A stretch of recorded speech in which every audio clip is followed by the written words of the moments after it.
How to fake confidence if you're an introvert. So, you've got a fun date with a new person, a nerve-wracking interview for your dream job, or a fantastic networking event coming up. Any one of these situations might give you heart palpitations if you're an introvert, but don't panic. Even if you're not the most outgoing person, you can learn to feign confidence. You're going to ace this, so there's no need to board the worry train just yet. You can pretend to be confident while yet remaining true to yourself without having to act, pretend, or impress others with a personality show. It's not simply a good social tactic to pretend to be confident. Elizabeth Nolan Brown, a fellow bustler, thinks that acting confidently at work might be advantageous. Drake Bear, co-author of the organizational psychology book Everything Connects, shared some exciting news in an article on appearing competent at work that Nolan Brown came across on Fast Company, stating that new research suggests that just appearing to be competent is as important to getting ahead. For introverts or anyone who issues with confidence at work, this knowledge is just fantastic. Here are some things you may do if you want to appear more certain in any circumstance. 1. Smile. Your smile reveals a lot about you, claims WebMD. A grin indicates confidence and professionalism, Lily D. Garcia, DDS, a former president of the American College of Prosthodontists, told WebMD. Joanne Barker, a WebMD writer, said a grin indicates confidence and professionalism, as if that weren't enough. So it's a good idea to grin whenever possible, whether it's in a social or business setting. However, make sure it's genuine and that your smile isn't over the top. 2. Keep eye contact. I beg you to put on your big girl pants and do it, even if you're incredibly anxious and the prospect of keeping eye contact with someone makes your palms start to perspire. International keynote speaker and author Carol Kinsey-Goman covered eye contact statistics in a Forbes piece. Too much eye contact is automatically perceived as unfriendly, confrontational, and condescending, according to Ms. Kinsey-Goman. She clarified that too little can make you come out as anxious, unprepared, and fake. As a general guideline, though, direct eye contact should be made between 30 and 60% of the time during a conversation, more when you are listening, less when you are speaking, in order to create a comfortable and productive environment.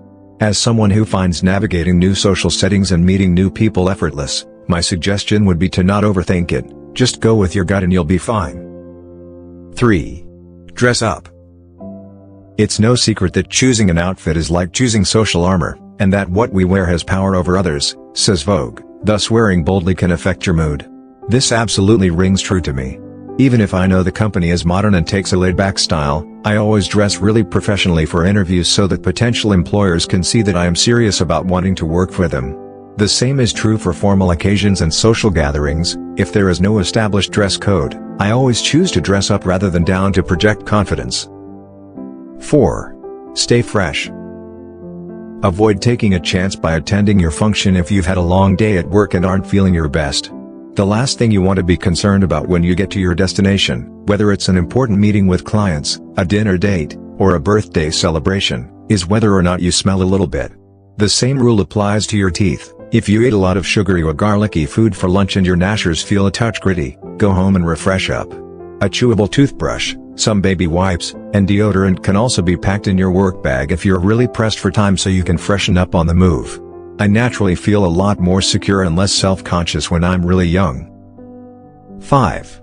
Always be ready for anything. Because I'm a British woman with a purse that keeps me ready for everything, I like to picture myself as a modern-day Mary Poppins. I believe that the items in my backpack keep me ready for whatever life may throw at me, even though I don't have a hat stand, a houseplant, or a floor lamp. In addition to the obvious necessities like a compact mirror and sanitary products, I also frequently carry red lipstick, a journal, business cards, and painkillers in case of need. You can unwind a little more if you carry a selection of goods that can help you in various situations. Your confidence will come more naturally when you feel ready, and thus more at ease and calm.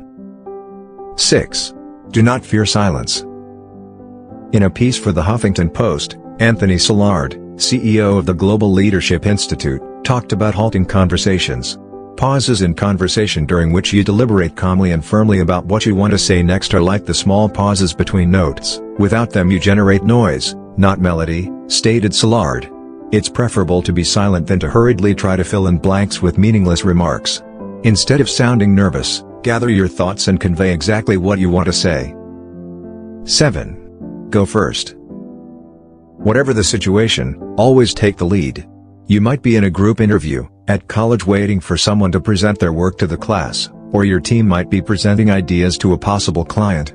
First of all, by going first, you get the tense action out of the way right away, allowing you to relax sooner rather than having to wait on edge the entire time.